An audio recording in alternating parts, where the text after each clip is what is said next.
Praise the lord, praise the lord, praise the lord, praise the lord.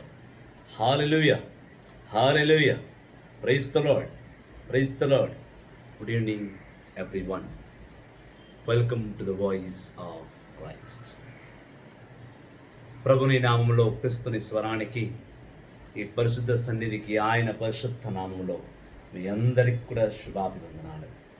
Praise the lord, praise the lord. Hallelujah, hallelujah, hallelujah. ప్రార్థించుదాం. సర్వశక్తిగల పితైన సర్వేశ్వర, కృపకు ఊటైన దేవ, ఆత్మీయ తండ్రి, ఆలోచనకర్త, ఆది సంపూర్ణుడా, ఆదియం నీవే, అంతము నీవే, జీవము నీవే, మరణము నీవే, మహోన్నతుడు నీవే తండ్రి. కృపకు ఊటైన దేవా తండ్రి, నన్ను నీలో దాచుకున్నావు, నీకు స్తోత్రం నాయనా. నన్ను నీలో నడిపిస్తున్నావు, నీకు స్తోత్రం నాయనా. నన్ను నీ బిడ్డగా ఎన్నుకున్నావు, నీకు స్తోత్రం నాయన. నా పాపాలన్నింటినీ కూడా క్షమిస్తున్నావు, స్తోత్రం తండ్రి. నా పాపాలు క్షమించండి నాయన, నా పాపాలు క్షమించండి తండ్రి. నా కళ్ళతో చేసిన పాపాలు క్షమించు, నా చెవులతో చేసిన పాపాలు క్షమించు, నా నోటి ద్వారా చేసిన పాపాలు క్షమించు, నా అవయవాల ద్వారా చేసిన పాపాలను క్షమించు, నా హృదయం ద్వారా చేసిన పాపాలను క్షమించు, నా చెవుల ద్వారా నేను చేసిన పాపాన్ని క్షమించు. పూర్తిగా నిన్నే సాక్ష్యంగా పెట్టుకొని నేను చేసిన ప్రతి పాపాన్ని క్షమించుడి, క్షమించుడి, క్షమించుడి, క్షమించుడి, క్షమించుడి, క్షమించుడి. పరిశుద్ధంగా తండ్రి, నా పాపాలు క్షమించి ప్రభా, నన్ను నీ పవిత్ర సన్నిధిలో నీ బిడ్డగా ఎన్నుకున్నందుకు నీకు స్తోత్రం నాయన. అవును దేవా తండ్రి, మాట్లాడేది నేను కాదు ప్రభా, బోధించేది నేను కాదు తండ్రి. యెషయా గ్రంథము 30 అధ్యాయం ప్రకారం నీవు నా యందు ఉండి బోధిస్తున్నావు నాయన. తండ్రి మత్తయి 10:20 ప్రకారం నేను కాదు నాయన మాట్లాడేది, నా యందు నువ్వు ఉండి మాట్లాడుతున్నావు తండ్రి. ఈ లోకానికి నీ వాక్కును, నీ సత్యాన్ని ఎరిగించే గొప్ప అవకాశాన్ని, గొప్ప దీవెనను నాకు ఇచ్చున్నావు, నీకు స్తోత్రం నాయన. నీ వాక్కును నీ హృదయము ద్వారా తెలుసుకునే బిడ్డలు నీవు ఎన్నుకుంటున్నావే, నీకు స్తోత్రం నాయన. అవును ప్రభా, నీ యొక్క పరిచర్యను, నీ వాక్కును, నీ వచనాన్ని అర్థం చేసుకుని గొప్ప జ్ఞానం ఈ లోకానికి ఇవ్వండి తండ్రి. మా క్రైస్తవ ప్రజానీకానికి ఇవ్వండి ప్రభా. నా క్రైస్తవ సోదరులందరూ కూడా నీ వాక్కును అర్థం చేసుకొని ఆ వాక్కనుసారము జీవించే మహాభాగ్యమును ప్రసాదించము దేవా. అయ్యా, నీవు లేనిదే మేము లేము తండ్రి. యోహాను 14:14 అంటున్నావు, నిన్ను విడిచిపెట్టిన నేను పట్టుకుని ఉన్నాను, నా నామను నీవు ఏదైనా అడుగు నేను ఇస్తానంటున్నావు దేవా. మహిమ గల తండ్రి, నీ నామని అడుగుతున్నాను తండ్రి, ప్రార్థ్యపడుతున్నాను ప్రభా. నీ బిడ్డలకు నీ వాక్కును అర్థము చేసుకునే నూతన హృదయాన్ని ఇవ్వమని, ఆ వాక్కు ద్వారా నీ సంకల్పముతో నడిచే కృపను దయచేయమని పరిశుద్ధుల యేసు నామములో ప్రార్థిస్తున్నాము తండ్రి. ఆమేన్, ఆమేన్, ఆమేన్, ఆమేన్. పరలోకమందున్న మా యొక్క తండ్రి, మీ నామం పూజింపబడునుగాక, మీ రాజ్యం వచ్చునుగాక, మీ చిత్తం పరలోకం నెరవేరినట్టు భూలోకం నెరవేరునుగాక. నా నాటికి కావలసిన అన్నము మాకు నేటికి ఇవ్వండి, మా దగ్గర అప్పబడిన వారిని మేము మన్నించినట్టు మీరును మన్నించండి, శోధన ప్రవేశింపక కీడుని రక్షించండి. Amen, amen, amen, amen. Praise the lord, praise the lord. Hallelujah, hallelujah, hallelujah. ఈరోజు వాక్కు, ఈరోజు అంశము ముఖ్యముగా ఎవరైతే సేవకులు దేవునిలో సేవ చేస్తూ అర్థాంతంగా ఆపివేసేసి, లేదా నాకు తోచినదే సేవ, నాకు అనుకున్నది, నాకు అర్థమైనదే నేను సేవ అనుకున్న వారి గురించి, వాక్కును సగం చదివి సగం చదవకుండా ఉన్న వారి గురించి, ముఖ్యముగా అతి ముఖ్యముగా 60 సంవత్సరాలు వయసు పడ్డ ప్రతి ఒక్క తండ్రికి, ప్రతి ఒక్క సేవకుడికి ఈరోజు వాక్కును అందచేయడం దేవుని యొక్క సంకల్పం, దేవుని యొక్క గొప్ప ఆశీర్వాదం. అర్థం చేసుకున్న వారు వెంటనే అర్థం చేసుకున్న అంశాన్ని ఆచరణలో పెట్టుకుంటారు. అర్థం చేసుకుని వారు, లేదా అర్థం అవనట్టుగా ఉన్నవారు దేవుని పక్కన పెట్టేస్తున్న వారు కన్నువెప్పు కలిగి మళ్ళీ ప్రభువులో నడవాలి. వాక్యం విని, ఈ మెసేజ్ విని, ఎందుకంటే ఇది చాలా ముఖ్యమైన అంశము. ప్రధానముగా ఈ వాక్యాన్ని, ఈరోజు మెసేజ్ని మా నాన్న అయిన బ్రదర్ ఏ అరుళ్ రాజు గారి గురించి నేను ప్రత్యేకంగా డెడికేట్ చేస్తున్నాను. ఈరోజు ఈ మెసేజ్ దేవుని అడిగే ఈ వీడియోను ఆయనకు 60 సంవత్సరాలు పైబడ్డ ప్రతి ఒక్క సహోదరుడికి, ప్రతి ఒక్క తండ్రికి ఈరోజు వాక్యము డెడికేట్ చేయబడుతుంది. కావున శ్రద్ధగా వాక్యాన్ని విని ప్రభులో ఆయన వాక్కును బట్టి జీవించాలని నేను నమ్ముచున్నాను. దైవజనులారా, ప్రకటన గ్రంథము అనగా దర్శన గ్రంథము 7వ అధ్యాయము 1 నుండి 8వ వచనం వరకు ధ్యానించదము. Revelation chapter 7 verses 1 to 8. This video is specially dedicated to all the people, all my friends and my fathers, those who are crossed their age 60, those who are 60 and above, those who are serving the Lord. They call themselves as servants of God. They should know the truth, what they are in God and what they are ignoring in God, and how they have to correct themselves in God. So let us start with Revelation chapter 7 verses 1 to 8. After this I saw 4 angels standing at the 4 corners of the earth, holding back the 4 winds, so that no wind should blow on the earth or the sea or against any tree. And I saw another angel coming up from the east with the seal of the living God. He called out in a loud voice the 4 angels to whom God had given the power of damage, the earth and the sea. The angel said, "Do until we mark." The angel said, "Do not harm the earth, the sea, or the trees until we mark the servants of our God with a seal on their foreheads."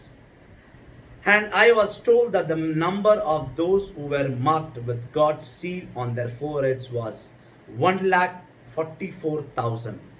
They were from the 12 tribes of Israel, 12,000 from each tribe: Judah, Reuben, Gad, Asher, Naphtali, Manasseh, Simon, Levi, Issachar, Zebulun, Joseph, and Benjamin.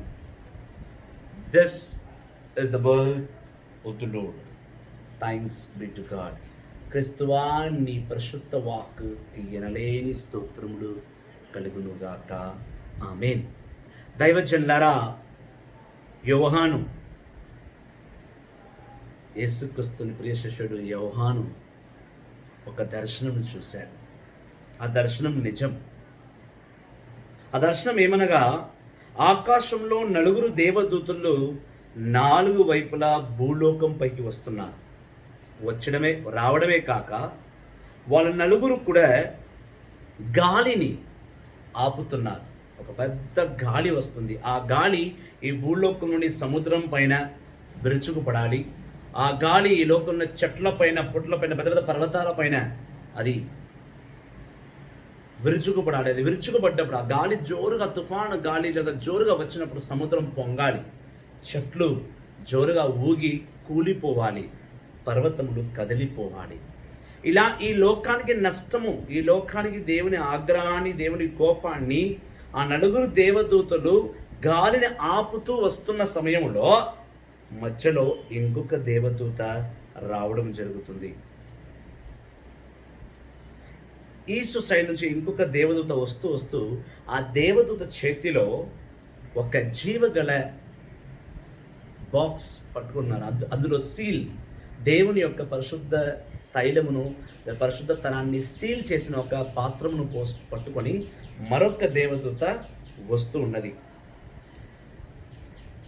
Second verse. And I saw another angel coming up from the east with the seal of the living God. He called out in a loud voice the 4 angels to whom God has given the power to damage the earth and the sea. The angel said, "Do not harm the earth, the seas and the trees until we mark the servants of our God with a seal on their foreheads."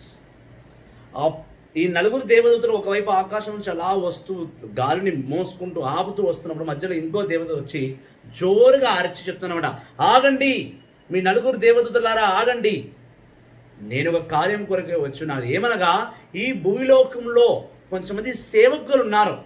నేను ఆ సేవకుల దగ్గరికి వెళ్ళి వాళ్ళ తలపైన పరిశుద్ధ సిలువ గుర్తునో పరిశుద్ధ తైలంను రుద్ది వాళ్ళను నేను ఈ సర్వసాధారణమైన జనము నుండి నేను వాళ్ళని పక్కన తప్పించాలి.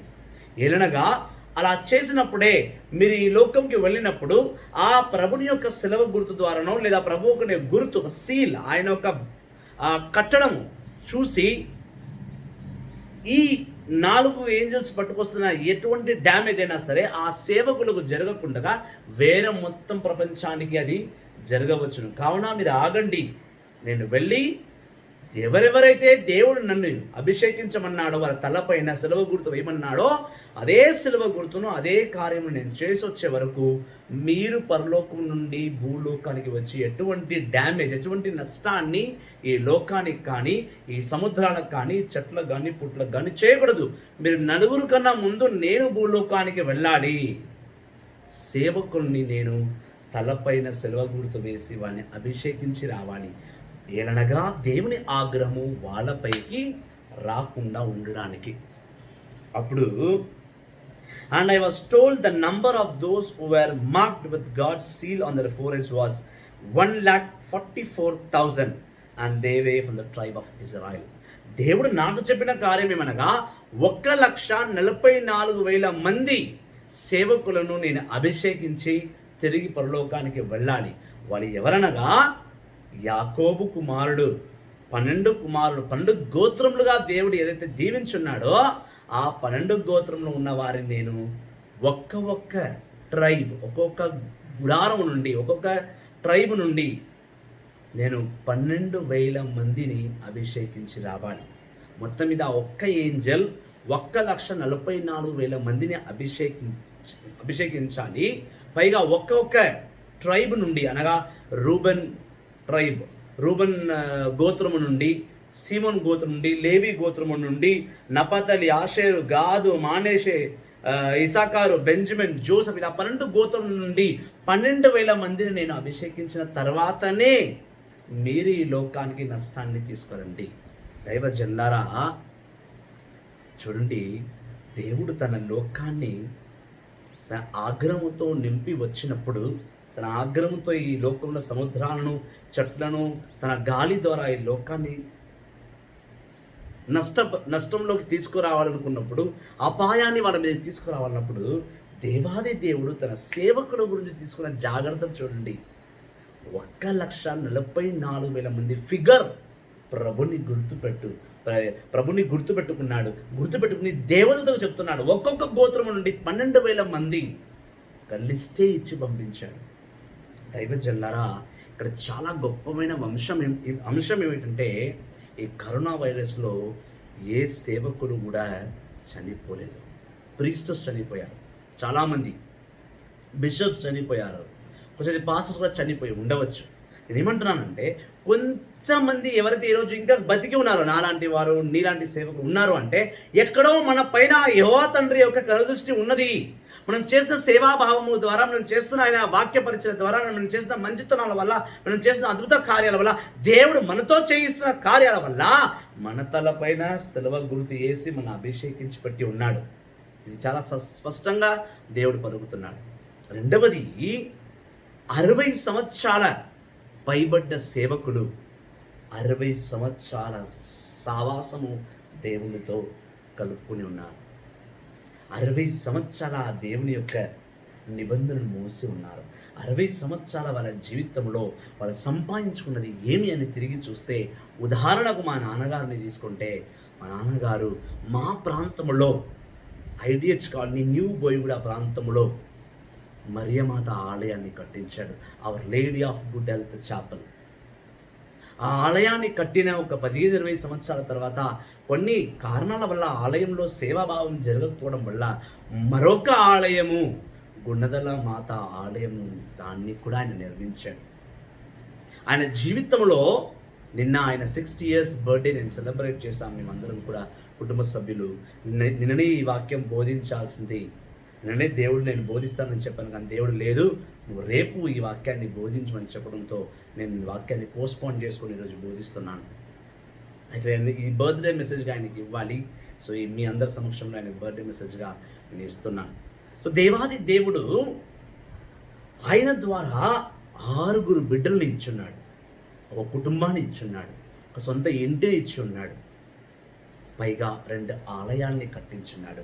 60 సంవత్సరాలను ఏం సంపాదించాడంటే ఆయన చేసిన తప్పులు పాపాలన్నీ పక్కన పెడితే ఒక దావీదులా ఒక ఆలయాన్ని కట్టే మహాభాగ్యం ఉండి, దేవుని మరియమాతకు బహు గొప్ప భక్తుడుగా అతను ఉండి 2 ఆలయాలను నిర్మించాడు. ఒక ఆలయం ప్రజానికానికి, మరొక ఆలయం ఇంకో ప్రజానికానికి. ఒకే మరియమాతను 2 రూపాల్లో ఆమెను మా ప్రాంతం వారికి పరిచయం చేస్తూ, ఈ ఆలయంలో ఈ తల్లి దగ్గరికి రండి, ఆమె యేసుక్రీస్తుని మోసిన మహాతల్లి అని తన సొంత ఖర్చులతో స్టాచ్యూస్ కొనిచ్చారు. ఆనాడు తన తలబెట్టిన ఆ కార్యము ఈనాడు వందల వేల మందికి దీవెనకరంగా ఉంది. వందల వేల మంది జీవితాల అద్భుతాలు కారణానికి తను చేసిన ఆ కృషి, తను చేసిన ఆ కార్యం, తను చేసిన మంచి ఆలయాన్ని నిర్మించడం వల్ల కొంచెం వందల మంది ఆ మరియమాత ద్వారా తన వాళ్ళ విజ్ఞాపనను తన ద్వారా పరలోకానికి యోగా తండ్రి పంపించున్నాడు. ద గ్రేట్ అచీవ్మెంట్స్ ఇస్ ఒక ఇల్లు, 2 దేవుని ఆలయాలని కట్టించిన అచీవ్మెంట్. ఆయన పాపాల తప్పులన్నీ మనము నిర్ణయించలేము, ఏలనగా నిర్ణయించే అధికారము మనకు లేదు. దేవుడు నిర్ణయిస్తాడు ఆయన పాపాలు ఒప్పుడు. కానీ ఆయన చేసిన మంచితనం ఏమనగా, ఆయన 60 సంవత్సరాల తన జీవితంలో చూపుని కోల్పోకుండా, వెనుకడి శక్తి కోల్పోకుండా, ఒకసారి హార్ట్ స్ట్రోక్ రాకుండా, ఒక కిడ్నీ, ఒక లివర్, ఒక చెయ్యి, ఒక కాలు ఫ్రాక్చర్ కాకుండా కంప్లీట్ హెల్తీగా ఉన్నాడు అంటే our lady of good health చాపెల్ని ఆయన పెట్టి ఆ లేడీ ఆఫ్ గుడ్ హెల్త్ ద్వారా తనను గుడ్ హెల్త్ పొందుకున్నాడు. ఆయన ఒక నిలువెత్తు సాక్ష్యం అనేది ఒక కొడుకుగా నేను చెప్పగలను, నేను నమ్ముచున్నాను. ఈరోజు అదే ఆలయమైన గుణదల మాత ఆలయము, అదే ఆయన చూపించిన మార్గము ఈరోజు నేను నడుస్తున్నాను. నాకు దేవుడు అంటే గిట్టడి వాడను, దేవుడు నచ్చలేని వాడు, పూర్తి క్రైస్తవుడైనా కూడా నేను దేవునికి, యేసుక్రీస్తుకు, మరియమాతకు వ్యతిరేకంగా జీవించిన వాడను. నన్ను ముత్తెంగి తీసుకువెళ్ళి నన్ను మార్చి 2 ఆలయాలే కాకుండా ఒక సంపూర్ణమైన సేవకుణ్ణి ఈ లోకానికి తను పరిచయం చేశాడు. ఒక సేవకుణ్ణి ఆయన కన్నాడు. ఎలా అయితే పరిశుద్ధాత్మను మోసుకున్న యేసుక్రీస్తు, పరిశుద్ధాత్మను పొందుకున్న యేసుక్రీస్తు తన తల్లి గర్భంలో ఎలా జన్మించాడో అంతటి గొప్పవాడిని కాను నేను, కానీ ఆ పరిశుద్ధాత్మను, ఆ ప్రభువు యేసుక్రీస్తు గురించి మాట్లాడే ఒక సర్వసాధారణమైన సంపూర్ణమైన ఒక సేవకుడిని ఆయన కన్నాడు. ఈ లోకానికి ఒక సేవకుడిగా పరిచయం చేశాడు. ఈరోజు నా ద్వారా ఎంతోమంది సేవకులు బయటికి వచ్చారు, ఎంతోమంది సేవకులు నేను తయారు చేసి బయటికి పంపించున్నాను. ఒక సంఘాన్ని నేను నడిపిస్తున్నాను, డివైన్ జీసస్ మినిస్ట్రీస్ని ఇలా వాక్యం బోధిస్తున్నానంటే దానికి కారణం మా నాన్న. ఆయన తెలిసి చేశాడో, తెలియక చేశాడో, లేదా దైవ రిచ్చతో దైవ కార్యములో ఆయన చేసుకుంటూ వచ్చాడో, కానీ దైవ కార్యం చేశాడు. ఇంత చేసిన ఆయన చేస్తున్న ఒక చిన్న పొరపాటు ఏమనగా, చిన్న పొరపాటు ఏమనగా, ఆయన పూర్తిగా జీవితాన్ని ప్రభువుకు అర్పించాలి.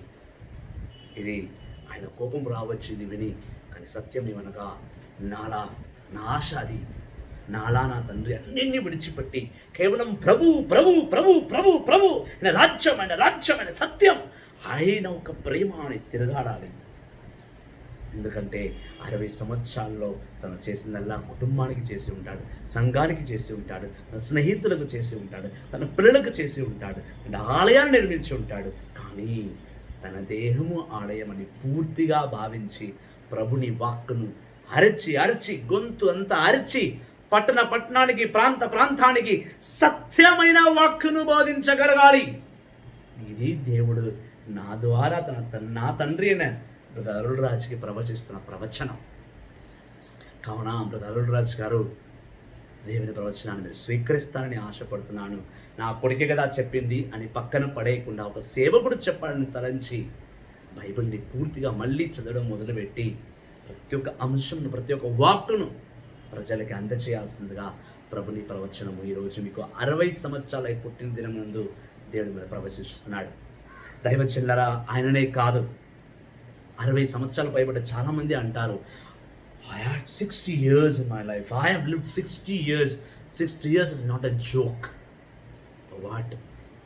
ఎందుకు 60 సంవత్సరాలు ఉట్టిన కాదు, నేను 60 సంవత్సరాల పైబడి అనుభవం నాకుంది. ఏమి అనుభవం ఉంది? ఈ లోకంలో అనుభవం ఉంది, చుట్టరికంలో అనుభవం ఉంది, నీకు ఈ లోకంలో ఉన్న వృద్ధమైన కార్యాలన్నింటిలో అనుభవం ఉంది. కానీ నువ్వు అనుభవించాల్సిన సత్యమైన వాక్కును అనుభవించావా? నీ అనుభవాన్ని ప్రభునికి అర్పించున్నావా? నీ మంచితనమును, నీ ప్రభులో ఎదిగిన నీ జీవితాన్ని నీవు ముందు వచ్చే తరానికి అందచేసి ఉన్నావా?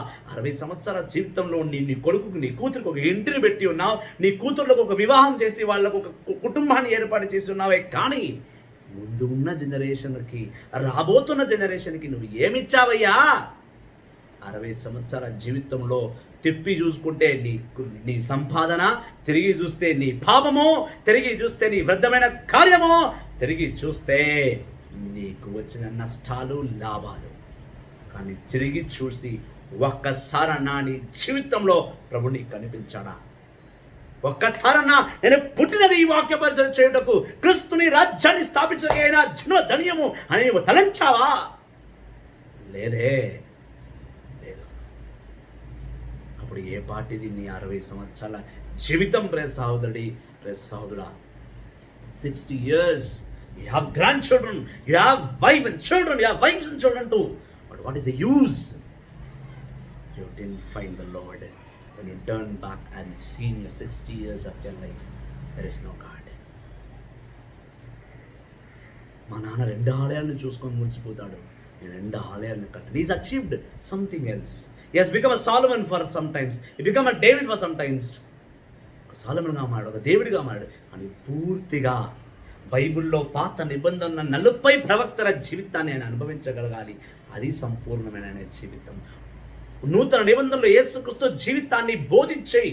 యేసుక్రీస్తు ఎంత మహిమగలవాడో చెప్పాలి. అది ఆయన కంప్లీట్నెస్ ఆఫ్ లైఫ్, అది ఆయన సంపూర్ణమైన జీవితం. ఒక పౌలులా ఎన్నో వచనాలను, ఎన్నో వాక్యాలను, ఎన్నో ఆత్మను, ఎన్నో జ్ఞానంలో వస్తున్న ఆలోచనలన్నీ పొందుపరిచి రాసి ముందు తరానికి అందచేయాలి. అది సేవకుడు అంటే. 60 సంవత్సరాలు పైబడ్డదని ఆలోచిస్తున్నాం. అందుకే మనం చూస్తున్నాం కీర్తన 90 అధ్యాయము 9-10 వచనాల్లో, our life is cut short by our hangry, it fades away like a VSEPR. 70 years is all we have, 80 years if we are strong, yet all they bring us in trouble and sorrow. Life is soon over, we are gone. దావీదు అంటున్నాడు, ఎన్ని సంవత్సరాలు బతుకుతాం? ఎక్కువ అంటే 80 సంవత్సరాలు, 70 సంవత్సరాలు బతుకోవచ్చు, 60 సంవత్సరాలు, బాగా గట్టిగా ఉంటే 80 సంవత్సరాలు. కానీ ఏమి లాభం? నీ జీవితాన్ని నువ్వు పొడిగించున్న జీవితాన్ని నువ్వు తగ్గించుకున్నావు. ఆదికాండం 6వ అధ్యాయంలో దేవుడు అన్నాడు 5-6 వచనాల్లో, నువ్వు 120 సంవత్సరాలు బతకవచ్చు. 60 సంవత్సరాలు ఇప్పుడు నువ్వు జీవించావు, నీ కొరగా జీవించావు. దేవుడికి 120 జీవితం ఇస్తాడే ఏమో, లేదా 70-80 ఇస్తాడేమో. అంటే నీ దగ్గర ఇంకా 20 సంవత్సరాలు, 60 సంవత్సరాలు ఇప్పుడు నువ్వు జరుపుకున్నావంటే ఇంకా 20 సంవత్సరాలు దగ్గర ఉంది. ప్రియ సహోదరా, ఆ 20 సంవత్సరాలు ప్రభుని గురించి కష్టపడు. ఆ 20 సంవత్సరాలు ప్రభు వాక్యాన్ని బోధించు, ఆ ప్రభుని ఆరాధించు. ప్రభుని ఇంటింటికి, మూలకు ప్రాంతానికి ప్రభుని సత్యమైన వాక్కు మాత్రమే బోధించు, అసత్యాలు కావు. జీవితం చాలా పొడుగు. ఎందుకే సామెతల గ్రంథం 10వ అధ్యాయము 17వ వచనం అంటుంది, 7 నుంచి 17 దాకా చదివినా అంటుంది అనమాట. సొలొమోను చెప్తున్నాడు, దేవుని పట్ల భయభక్తులు కలిగిన వాడు మాత్రమే దీర్ఘ ఆయుషుగా ఉండగలడు. నీ అర్ధాంతరమైన జీవితం కాదు కావాల్సింది, నీ కంప్లీట్ లైఫ్ కావాలి దేవునికి. పరలోకం నిలబడ్డప్పుడు, రోమాపత్రిక 14వ అధ్యాయం 12వ వచనం ప్రకారం నిలబడ్డప్పుడు ఏమి చేశావయ్యా అంటే, నేను చేశానయ్యా నువ్వు చెప్పుకోగలగాలి. నీకంటూ ఒక లెక్క పరలోకంలో రాయబడి ఉంది, అది మర్చిపోకు. ప్రియ సహోదరి, ప్రియ సహోదరుడా, కష్టాలు వస్తాయి. ప్రతి ఒక్క సేవకుడి జీవితంలో కష్టం ఉంది. చాలామంది జీవితంలో దావీదు జీవితంలో జరిగిన కష్టము చాలా తక్కువ. ఏ కన్న కొడుకైనా కన్నతండ్రిని చంపడానికి వస్తాడా? దావీదు జీవితంలో జరిగింది. 2 సామువేలుకు రాసిన లేఖ 16వ అధ్యాయము 11వ వచనంలో మనం చూసిన, and David said to Abishai and all his officials, my own son is trying to kill me, so why should you be surprised at the Benjamin it? The Lord told him to curse, so leave him alone and let him do it. Perhaps the Lord will notice my misery and give me some blessings to take the place of his curse. షమాయా అనే వ్యక్తి దావీదు చేయని తప్పుకి తనని శపిస్తుంటే, శిక్షిస్తుంటే, తన నానా మాటలు అంటుంటే దావీదు మనసు నొచ్చుకొని అంటున్నాడు, ఈరోజు నేను రాజునే ఉన్నాను కానీ నా సొంత కొడుకు నన్ను చంపడానికి వస్తున్నాడు, నేను ఆ కొడుకుని తప్పించుకొని వెళ్తున్నాను. అంత పెద్ద సమస్య కన్నా ఈ షమాయా నన్ను శపించడం పెద్ద విషయం ఏం కాదు. శపించని, ఏదో ఒక రోజు దేవుడు ఈ శాపాలన్నింటినీ కూడా నాకు దీవెనగా మార్చి ఇస్తాడులే. ఈరోజు సేవకులు ఎవరైనా దావీదు కుమారుడు వలె లేదా దావీదు వలె అంత కష్టాన్ని అనుభవిస్తున్నారా? లేదు. ఇప్పుడు అన్ని సుఖాలు అనుభవిస్తున్నావు, నువ్వు ఎంత సేవ చేయాలి? ఎంత సేవ చేయాలయ్యా? నిమిషము గంట నువ్వు ప్రభున్న గురించి పోరాడాలి. 60 సంవత్సరాలు దేవుడు నాకు ఇచ్చాడు, చాలే. ఇంకా నేను మిగిలిన ఈ కొన్ని సంవత్సరాలన్నా నేను దేవుడి గురించి జీవిస్తాను, ఆయన వాక్కును బోధిస్తాను. ఇలా వాక్కు మీద తపన, ఎలా ప్రభు రాజ్యాన్ని స్థాపించాలి, నేను వచ్చిన కార్యం ఏమి? ఇప్పుడు నాకున్న బాధ్యతలన్నీ అయిపోయాయి. నా కొడుకు పెద్దవాడు అయిపోయింది, నా కూతురు పెద్దవాడు అయిపోయింది, ఎవరెవరు లైఫ్లో సెటిల్ అయిపోయారు. ఇప్పుడు నేను ప్రభులో సెటిల్ అవ్వాలి. I have to settle in God. కుటుంబం దేవుడిచ్చినదే. నేను వాళ్ళ సమస్యలు వాళ్ళని పెట్టేశాను. ఇప్పుడు నేను ప్రభులో పొందుపరుచుకోవాలి, నేను ప్రభులో సెటిల్ అవ్వాలి. ఇది నువ్వు తలంచాలి. ప్రియ సహోదరి, ప్రియ సహోదరా, 60 సంవత్సరాలకు పైబడ్డ సేవకులారా, అర్థాంతంగా సేవను నిలిపివేసిన సేవకులారా, బయటికి రండి. కమ్అవుట్. దేవుడు ఆశపడుతున్నాడు, మీ ద్వారా గొప్ప కార్యాలు చేస్తామంటున్నాడు. అందుకే 2 తిమోతికి రాసిన లేఖ 2వ అధ్యాయము 25-26 వచనాలు చూసిన, the lord servant must not quarrel. He must be kind towards all good and patient teacher. He is gentle as he corrects his opponents.